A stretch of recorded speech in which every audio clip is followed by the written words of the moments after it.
असनको एउटा मन्दिर नजिकै रहेको घर तुरुन्त बिक्रीमा छ।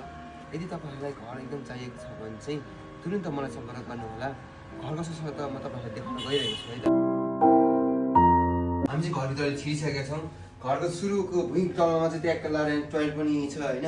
ट्याक्क गोदाम बनाउन छ रेडी हुनुहुन्छ भने चाहिँ गोदाम पनि बनाउन सही हुन्छ। यहाँ चाहिँ असरहरूमा धेरै व्यापारहरू हुन्छ नि त, त्यही भएर तपाईँहरूले ट्याङ्कीको पानी पनि यहाँ तपाईँले रुममा हुनेछ। रुम पनि एकदम ठुलो छ एकदम होइन। अब 3 तला माथि पनि यो ढोका पुरा लागेको छ होइन। यो भाडा मान्नलाई पनि तपाईँहरूलाई यो रुमै पछि भाडा मान्न पानी पनि व्यवस्था छ होइन। सिस्टमहरू चाहिँ एकदम राम्रो छ है। 6 तलामा पनि तपाईँहरूलाई टोइलेट एकदम व्यवस्था छ। यस टोइलेटमा चाहिँ यहाँ रुम पनि निकाल्न मिल्छ होइन। तपाईँले हेर्नुहोस् झरभन्दा राम्रो भ्यू देख्न सक्नुहुन्छ तपाईँले होइन। एकदमै भ्यूजहरू देख्नुहुन्छ। तपाईँहरूलाई यहाँ तरकारीहरू पनि केही कमी हुने छैन। आफैले यसो तरकारी रोपेर होइन यसरी यहाँ तरकारीहरू खानेको केही कमी छैन तपाईँहरूलाई होइन।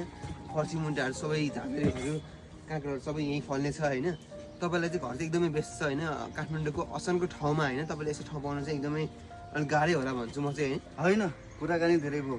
घर किन इच्छुक हुनु रे तुरुन्त हामीलाई सम्पर्क गर्न सक्नुहुनेछ। धन्यवाद। घर चाहिँ राम्रो रहेछ केटो।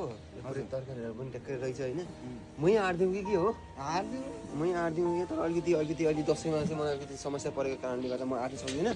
त्यही भएर अहिले चाहिँ अलिकति कोही ग्राहकहरूले देखाउँ उहाँले लिनु भनेको छ नि त्यसपछि सोचौँला होइन। हस् है त।